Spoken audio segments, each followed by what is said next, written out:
It is, in fact, far wider.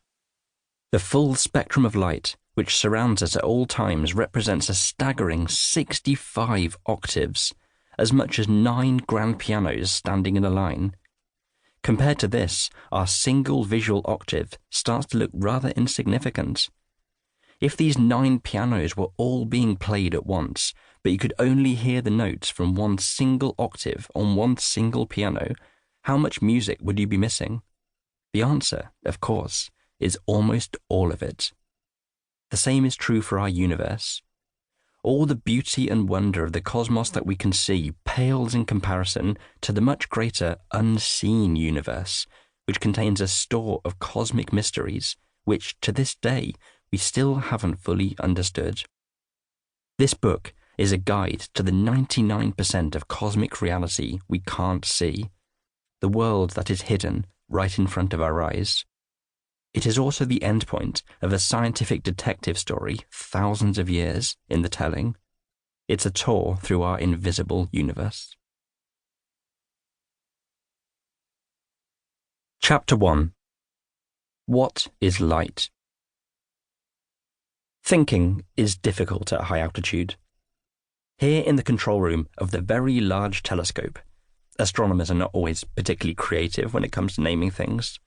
In the Atacama Desert, nearly 3 kilometers above sea level, breathing the thin air provides you with what feels like a persistent hangover. There's no way around it. The human body simply didn't evolve to function on top of mountains.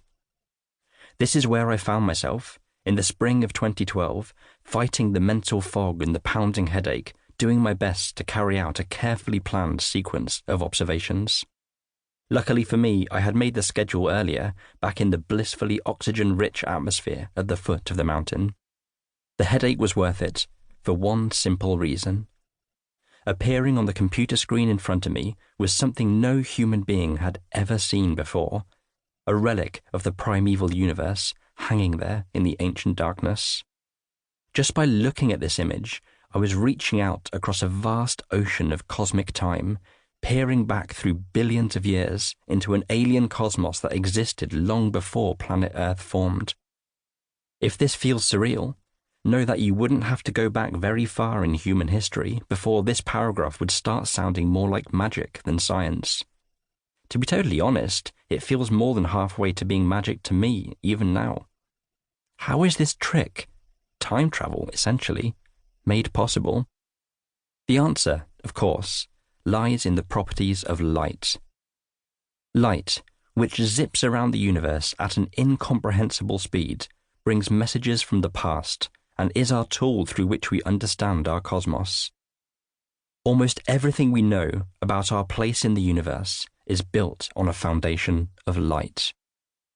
Given that this book promises to be a guide to the invisible universe, it might seem strange to start by extolling the importance of light, which, by definition, you would think, reveals a thoroughly visible universe. But we shouldn't be fooled into thinking that the light we can see is the end of the story.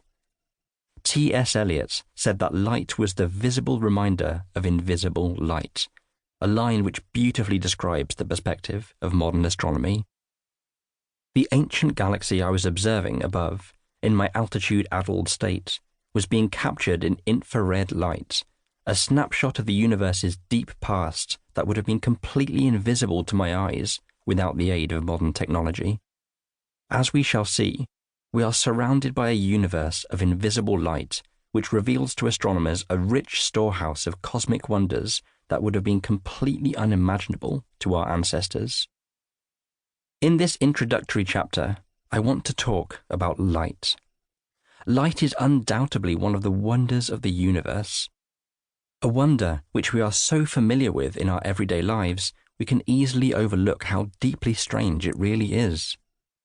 I also want to introduce a handful of ideas about how light behaves. These ideas will make up a toolbox of concepts that we can take with us on our journey through an invisible cosmos. How does light work?